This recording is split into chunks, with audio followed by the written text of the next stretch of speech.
Yes, a very good evening to you tuned in to UBC TV. Thank you so much for making us part of your evening.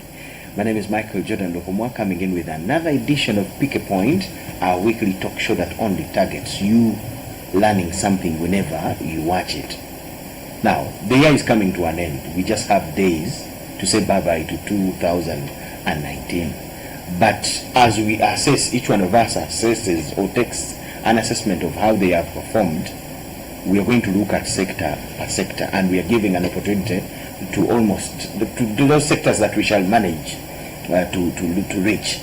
How have they performed in general? We shall not handle details, but in general. So we want to look at how Uganda has performed in 2019 in as far as economics and economic development is concerned. That's why we can base to foresee what could come in 2019 and how we can touch wherever to see that things move the positive way. So this evening we looked around, and our choice was somebody who always gives us time, and he's still in the economic field. His name is Dr. Eli Twinel. He's the Executive Director of the Uganda Export Promotions Board. Because he's in such kind of busy area, but in the economics field, definitely we'll get some good information from him. Doctor, thank you for hosting us here. Thank you, and it is my pleasure that you can talk about the year that is ending. Yes, and still to tell you, we walked Pick a Point out of the studio. We are at his office, and we're going to have the discussion here. Thank you very much. Thank you so much for hosting us. Have they given you some water? We have already taken the water. Okay. So, Doctor, how would you describe 2019? In as far as economics in Uganda is concerned? How far have we moved? Where have we lagged? Uganda has made strides, positive steps in the right direction. 2019, but before 2019, even 2018, these were tough years in a way, globally, as you know. They were challenging years. What we call the external economy, those who influence our business, those who influence our economy. When you hear trade wars, Trump, America imposing trade sanctions on China, they affect us. They have an effect on us. But also, other economies were having challenges. At one time, we had Germany was almost entering a recession, and Germany is a very powerful economy within the EU. And then you have Brexit. Britain has been struggling to exit EU and has failed. We maybe ultimately the exit, but that has the external influence on Uganda's economy. All that has affected us anyway. In a way. Now, then you have the internal factors. Good. From 2018, 2019, we have had challenges, which is the standard challenge of seasonality, because our economy and our inflation is affected by the seasons. Food affects our inflation. I know in China they are having challenges with inflation because of the pig. Pork affects the economy because it is a major source of food. So in Uganda as well, food affects our economy. And this has had an effect, but over time we have improved. Towards the end, we have improved. We now have more rain than we need. Maybe one can say. We have more rain than in the previous seasons, and food has increased. Now, with regard to the total economy, we had challenges from 2018 to 19 that some of the exports did not go out of the country because we had challenges in the markets. Unfortunately, we had challenges in the markets that are supposed to be our brotherly markets, our cultural markets, our brothers and sisters. We had challenges, as you know very well. We have missed a lot out of the Rwandese market, for example, for the products that we have been exporting. we have missed out on trade, that you can only now deal with Rwanda by air. As you know, where the borders were closed, air Rwanda comes in every day and goes back. So you can sneak some cassava into it. Yeah, if you put whatever you put on the plane will be delivered at Entebbe, and you pick it. So we have had what we can call closing of land borders, closing of land borders between us and some countries. We have had challenges with South Sudan not finalizing the instability, their unity government, not harmonizing, coming together, so that we have peace, because that is a big market. Despite that, and I will come back to this issue, is that Uganda has the GDP is above 22 billion US dollars, and the GDP growth remained over 6%. This is exciting, and during my discussion I will tell you some of the reasons why that has happened. Okay. Now, as yes, you have told us the external factors from the international kind of perspective, and the regional problems. But besides that, how have we performed in as far as export is concerned? If we just try to ignore the international problems and the regional problems, is there any way where we have scored, even with these two problems affecting us? That's a very good one. Despite these challenges, Uganda has exported to Africa. I'll begin with Africa. Uganda has exported to Africa, EAC, Commercial University of Africa, has exported $2.11 billion US dollars. Uganda has exported more than $1 billion US dollars of manufactured and value-added products.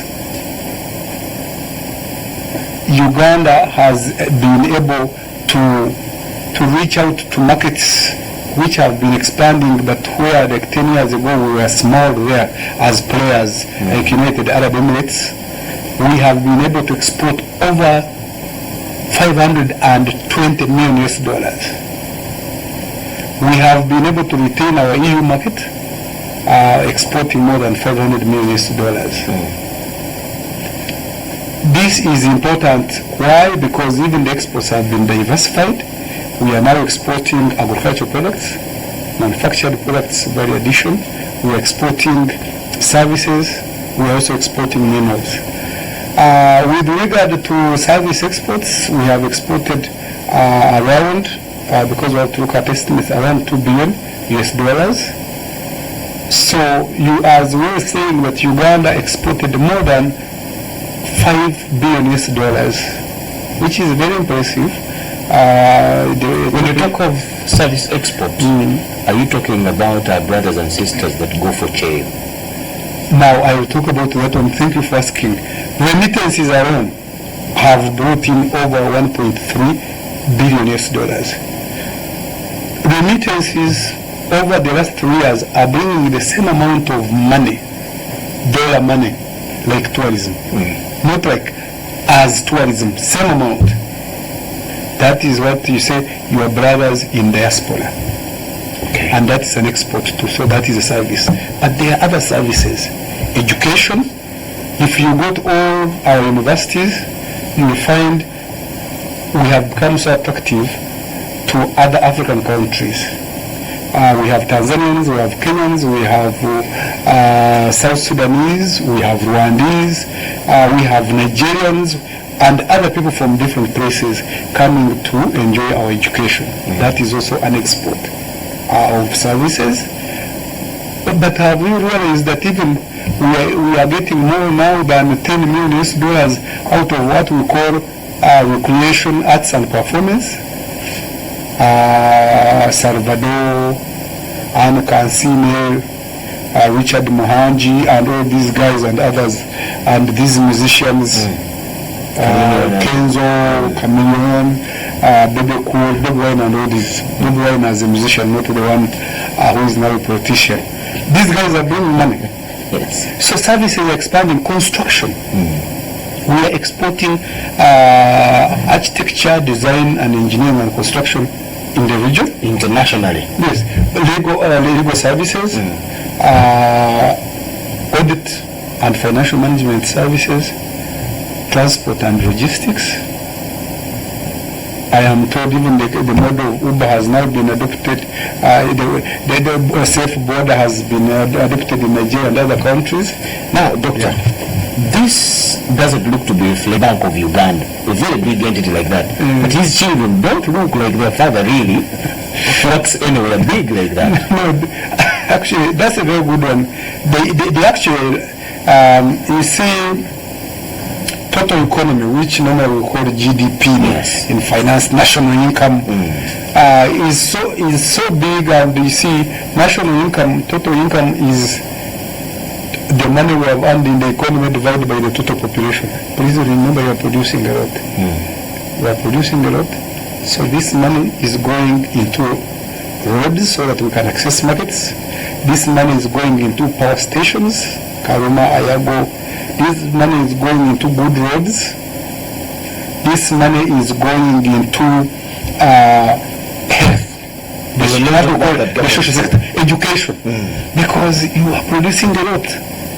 Our daughters and sisters are so fertile that they all have an average of 7 children. That's too much. So because of that, your money is going, you don't see it. But I also will tell you, again, the other way home, it is spent on education. Yes, so people may not look to have very big chicks. Exactly, in the lot, because then they are enjoying some other services. Exactly. Now, give us a picture of the other side. Yes. Where do you still see gaps in as far as our performance is concerned, especially 2019? That's a good one. You see, our economy, when you look at national economy, total economy, for a long time, agriculture used to be the biggest accounting for GDP. And then you'd have others. Now, services are taking the big percentage of the economy, of what we call GDP. Then agriculture is coming later, and then manufacturing. There is a disconnect. And that's why we need to improve, modernize, commercialize agriculture. Agriculture employs more than 70% of Ugandans, but it contributes 20 around to GDP. Services, they don't even employ even a million directly. Directly and indirectly, they don't employ 3 million. If you look at it and you are very critical. But they take GDP, half of the total economy. And some of these services are consumer services. I'll tell you what I mean. People are paying a lot of money buying airtime. You know that. People are talking too much on phone, but they are not talking business. Your grandmother in the village also calls you and said, "Nterako airtime, nterako nange nterako, njagala kugana jjajja owebuyende." So you are pushing. She calls 10 people only to say hello. And she has spent the money. Yes. And the challenge with it is that services can employ few people and they are consumer services. And because they are consumer services, they don't trickle down in the economy. You don't feel them. But agriculture, you would feel it because every household has some mineral. The challenge with agriculture now is that 68 to 69% of our households are in what we call Nkolera state. Work for their stomachs, subsistence agriculture. And that subsistence agriculture, I can tell you, in my view, is that pure like 60%, they sell hardly. I use the word hardly to avoid the word almost, to avoid the word nothing. Nothing, hardly goes to the market. So you find a house, if any. That is the way to, you have read to me, if any. So they spend all their money, the little money they get from wherever, including what their sons send them, to buy salt, sometimes sugar, and of course sugar is drunk on holidays, and that's all. So they produce matoke, they consume it. They produce dodo, they consume it. Nyanya, tomatoes, papaya, they produce what they consume. And let me tell you, and that is purely subsistence and in the informal sector. The other big sector I need to tell you, Jordan, is the informality of our economy. Uganda is one of the African countries who have the biggest informal sector. Informal sector is difficult to tax, is difficult to quantify for GDP. There are people in Chikubo, there are people in Chisenyi, there are people in Wansiham and other places. We don't read their money, the word read it. Okay. We don't read their money in the system. It's not detected. We can't tax it, we can't grow it, we can't use it for accounting purposes, and they earn a lot of money. I'll come to that, Doctor. Yes. So, are you trying to say we no longer deserve the pride of calling agriculture our backbone? You see, the backbone is a very good word. Agriculture, it being the backbone of our economy, yes, because almost an anthem. Yes, because but you say that services and industrialization one are now ahead of it. Yes, I agree, because one, it was contributing more. Majority of exports were from agriculture. Employment was from agriculture. GDP was from agriculture. So purely it was the backbone. I think the backbone, the cartilage seems to be shifting. Some of the joints of the backbone are dented, are demented, and are likely to be falling off. What explains that? Again, what explains this is how are we doing agriculture? Okay. Agriculture has subsistence. Has remained equivalent to subsistence agriculture, and commercialization is very minimal. We rely on rain-fed agriculture. When there is a dry spell, inflation goes up because part of inflation of Uganda is explained by food. When there is a dry spell, our GDP is affected, especially the GDP geared and based on agriculture. But then there is the standard 68, now 69% of Uganda's households. You are talking about around 31 households in Uganda are the ones that are not depending on subsistence purely. That economy is having a challenge. What explains the negative relationship between agriculture, which has been here before even this country was born, before even the kingdoms were born? Yes. Agriculture was here. Yes. And the new systems that have just come, yes, like the services you're talking about, yes, the industrialization that you're talking about, yes, what have they come with new that have brought the negative relationship that actually they are running faster and outweighing a sector that actually gave birth to them? The market. Jordan, the answer to this is the market. These services are being sold in the market. Industrialization is picking up. It used to be slow. I am happy it is picking up, and thanks, they're doing well. Again, the market. Products from industry, from factories, we produce them for the market. Services, we produce, sell them, exchange them in the market. Agriculture, where you may as well want to say that 70%, almost 70% are in the informal subsistence. So they are not in the market. Let me mention to you this. All economies must graduate from agriculture to industry to services. That is the history, the economic history of countries, how they have developed. In our case, of course, there is a disconnect that I will look at. In Uganda's case, we have failed to graduate from agriculture to industry, which is an upward move to services. The challenge is that we have failed to commercialize agriculture, which becomes a source of raw materials for agri-industrialization, which has markets all around us, within the EAC, within COMESA, within the African Continental Free Trade Area. developed countries, their market, their contribution, the agriculture sector is so small that it feeds everybody. So we need because of the mechanization, the regulation, the commercialization, the modernization of agriculture. Our agriculture is not modernized because not everybody should be households. Not every household in Ghana should be at agriculture. At that very point, yes, who is not doing their job well? In as far as ensuring, because what explains the persistence of informal subsistence agriculture in Uganda? When we have you people who are promoting export, for example, actually let me start with you yourself. You promote export, where you take whatever we produce here, you know what is needed. Yes. You know the kind of copy that is needed internationally. Yes. You know the kind of matuki that is needed internationally. Yes. How come you have not put in whatever it takes to ensure that you have the matoke that is worth being packed on a plane to wherever? That's a good question. Mindset change. The challenge in Uganda has been a mindset, but also the role of opinion leaders and opinion formers.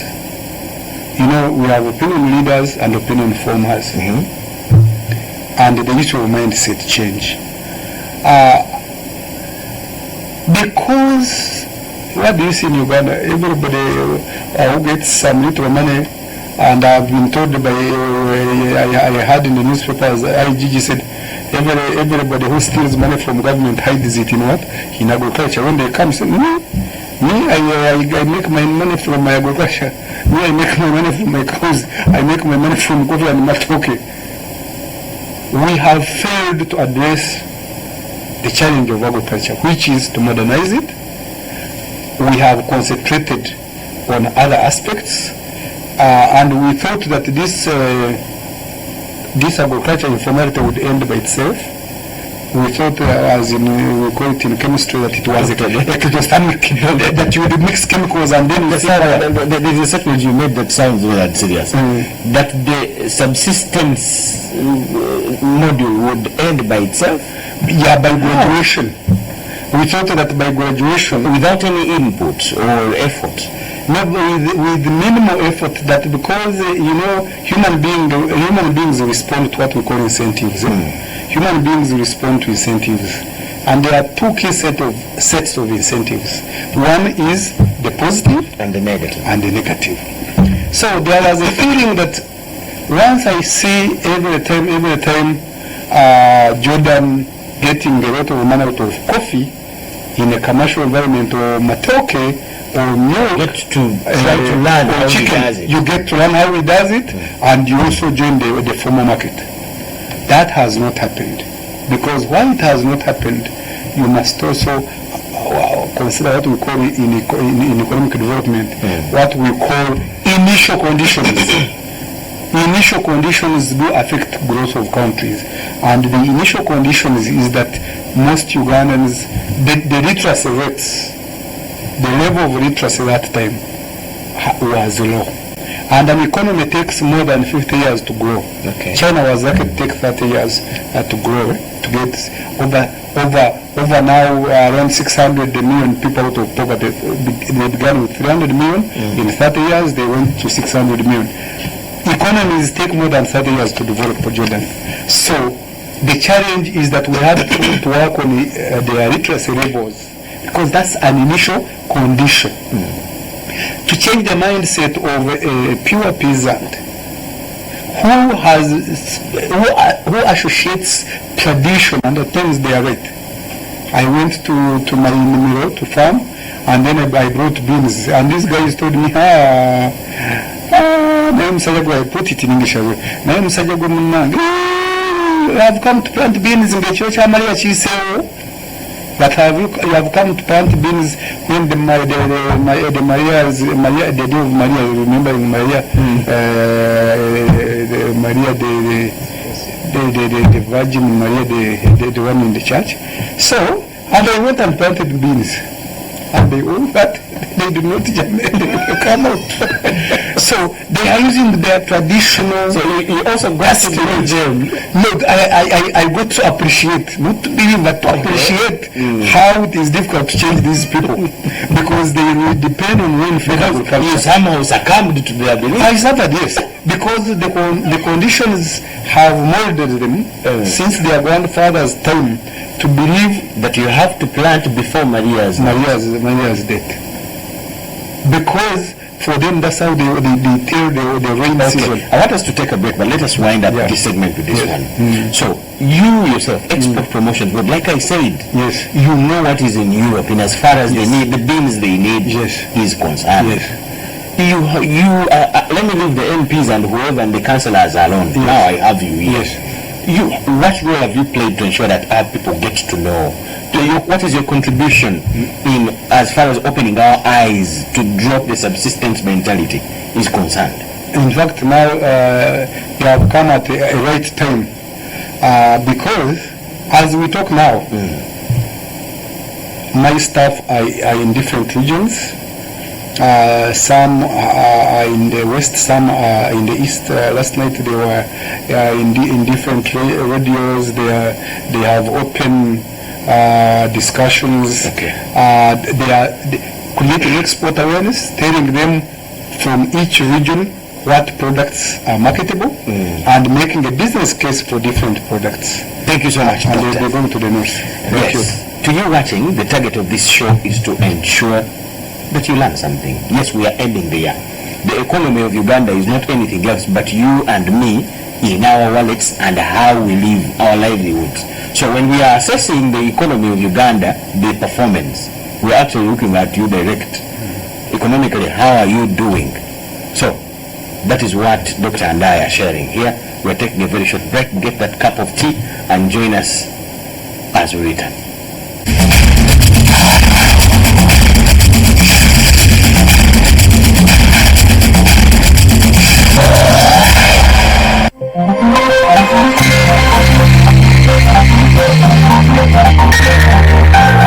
Senate Uganda is responsible for distributing the dicta signal to Ugandans.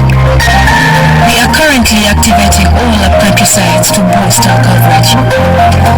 Ginger, Mbara, Masaka, Kwima,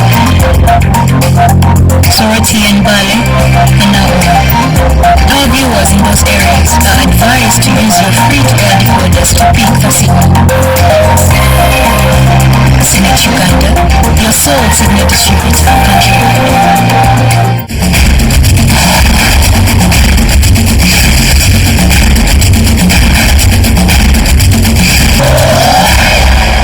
Yes, thank you so much for watching and welcome back from the break. You're still watching Pick a Point here on UBC TV, and this evening we are dedicating it to an analysis of how Uganda has performed, an assessment actually, of how Uganda has performed economically. My guest is Dr. Eli Twineyo, the Executive Director, Uganda Export Promotions Board. He's actually, I realized even after I realized more that he's actually the best guest for this kind of a topic. Why? He has checked where we sell these products. So he should tell us if there is a problem. He should tell us why, what we have to do. And if he has not told us, he's the best person we have to arrest. And on behalf of all of you, I have him here. Now, Doctor, we have discussed, actually, I think agriculture is still the backbone because it, not even deliberately, it took most of our minutes. Yes. I'm giving it just a few more. That's true. How do you think agriculture can be reboosted to see it regain the backbone status practically than the industrialization and the services? Thank you very much. One of the If we choose this is what we should see 2020, yes, what can be done? because as we graduate in our national, what we call National Development Plan 3, because we 2020 next year we are finishing National Development Plan 2, and then we start National Development Plan 3 as part of our Vision 2040. Yes. Agriculture has still remained on the table. It has still remained in NDP. Therefore, there is no doubt in this country that we recognize that agriculture is still important. for employment, for raw materials for industries and agro-processing, for exports, but also for food, for household food. Now, if that is the case, we need to modernize agriculture before we pure industrialize, and then we migrate labor from agriculture to industry. We normally say that, but in detail, when we talk of modernizing agriculture, exactly what is meant?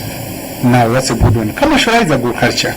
We know, and the president has been making the country this. Yes, at least for him, he tries to break it down. He has have this and that and that. But what exactly practically should the Ugandan understand in modernizing agriculture? That the mindset is that he has to produce for the market. How I wish that you can even produce matoke. While you consume matoke, you first sell them, you get the money, and you buy from your neighbor to eat matoke. That is the mindset. With the business mentality? Yes, that you produce for the market. You should actually buy what to eat. The one you have in your garden should be finished. Should be finished completely. You get the money out of it. Then you plan for this money. One part of the money is consumption, as you know, but the other money is for saving. And the other, then the part of consumption improves. You could buy food, education, health, clothing, shelter above your head, and all this. So we need to commercialize agriculture. Commercialization of agriculture does not mean that you have more acres. When the president is talking of 4-acre model, people think like 4 acres. Yet I know there are many Ugandans in Mbenda with even square miles of land, and there is nobody on it. So is that a land helping us? It's a forest. They are tenants. They are not tenants even.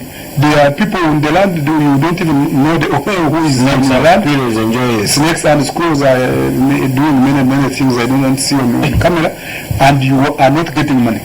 Uganda is fertile. Uganda has arable land.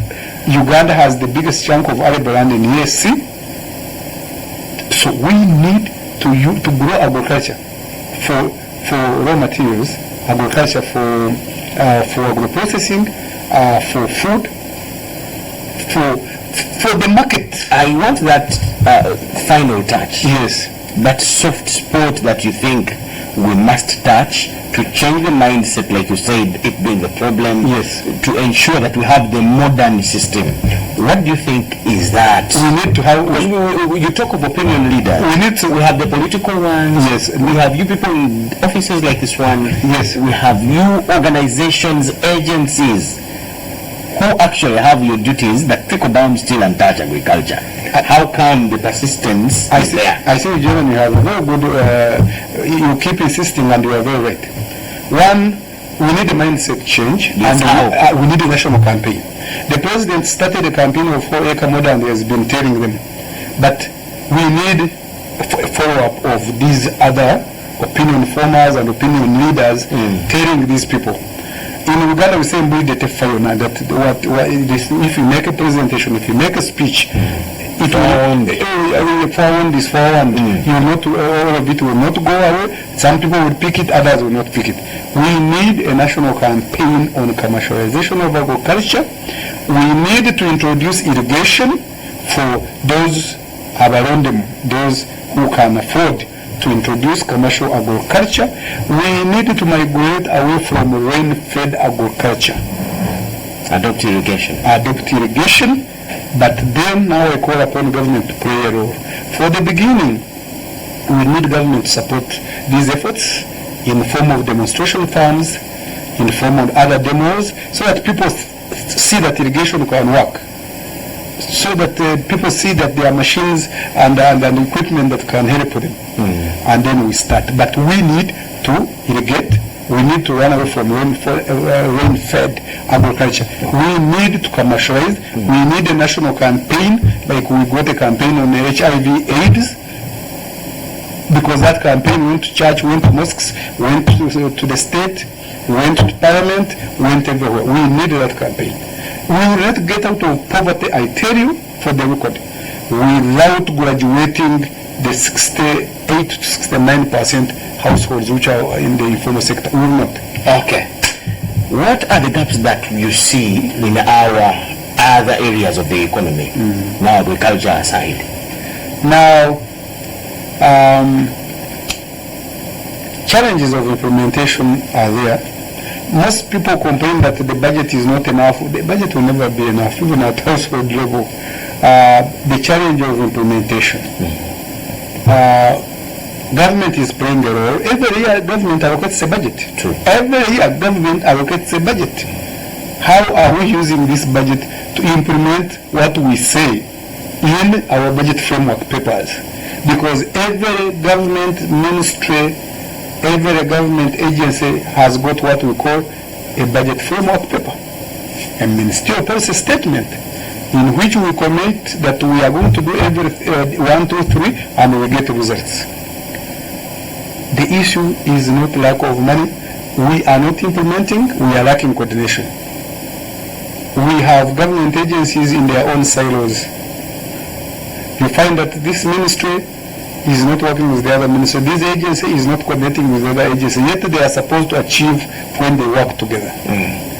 Today we are in a meeting organized by MOOBS, Minister of Finance, and Freddie Kebert Foundation, and they were analyzing the issue of what is the problem with Uganda's industrialization approach and strategy. And they said the issue is only implementation. The issue is implementation. Implementation of what, for example?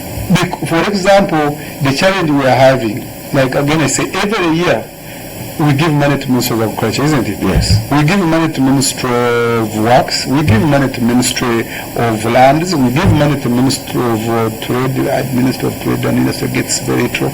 We give money to all these other agencies, tourism everywhere, isn't it? In a nutshell, what people call industrial strategy is the strategy that you use to prepare a country into graduate from agriculture to industry. And industry does not necessarily mean manufacturing. They are what we call industries or factories without smokestacks. Like if you modernize horticulture, flower farms, and you are getting more than $50 million, which we do, that's an industry. If you modernize horticulture and it becomes an industry and a commercial one, chili, and we get a lot of money. So we can have industries with smokestacks, industries without smokestacks. Okay. But government's budget must be for service delivery, as the private sector does with their own investments. They produce goods and services. Okay. Yes, you said it is performing very well and actually ahead of the agricultural sector currently. But how do you describe or what other elements do you see with our industrial sector that is growing to the rate that you see? Where do you think we have to touch to boost it more and to stop? What things do you think should be stopped that may affect it in future? From 2010, maybe 2008, Uganda's challenge, and those days we had what they used to call PEP, Poverty Eradication Action Plan, or what we call Action Program, PEP. And the challenge with that is that we talked of industry, but we had no electricity enough. Now people are saying, and there are even experts in energy are saying by maybe end of next year, once we have finished our Karuma, Ayago and others, we should be having about slightly over 2,000 megawatts that we would be getting every day. So the challenge now will move to how do we evacuate this electricity to different places. The challenge will be how do we attract industries to consume all this energy, all this power. The challenge will be how do we convince domestic investors to expand, to invest more. Because whenever we talk, we don't want to forget domestic investors. But some of the domestic investors and individuals have a lot of money. That once you assure them that you have enough electricity, they'll be able to invest. The other challenge we had was roads. We had no infrastructure. We had no good roads. Okay. Government has been investing. One of the priorities, has been roads. And now we are even graduating. We are seeing now tourism roads and export promotion roads. You want tourism roads and export promotion roads. Roads going like to Gwindi, because those are important because we get money out of it. Roads going to connect us with DR Congo would be important. So what we now are looking at and what we should continue doing is looking at having enough electricity, ample, having enough roads to take us everywhere, because you need to collect raw materials from new areas, you need to collect products to export from new areas, you need to collect food for people in Kampala from new areas. So you need roads, you need health services. A lot of money first was put in infrastructure, health center to build the facilities. So maybe we need now to be moving into buying a lot of medicine, but maybe there will never be enough medicine. You are a developing country. So education. I've already told you that you are producing a lot and you are putting a burden, of course, on the government keeping with regard to health and education. Because then while people of UP, some people they fall out, they don't finish, but at least they are in school more than before. And you see why we're having a problem with UPE. UPE was not for everybody. UPE was for those, especially like my inquiry was the 69-68% of households who could not afford to take their children to school.